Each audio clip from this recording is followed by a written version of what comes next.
بسم الله الرحمن الرحيم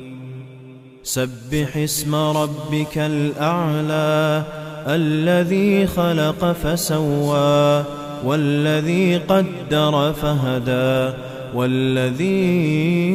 أخرج المرعى فجعله غثاء أحوى سنقرئك فلا تنسى إلا ما شاء الله إنه يعلم الجهر وما يخفى ونيسرك لليسرى فذكر إن نفعت الذكرى سيذكر من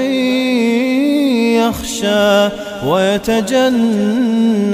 الأشقى الذي يصلى النار الكبرى ثم لا يموت فيها ولا يحيا قد أفلح من تزكى وذكر اسم ربه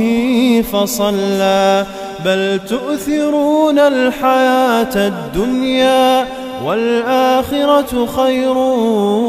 وأبقى إن هذا لفي الصحف الأولى صحف إبراهيم وموسى.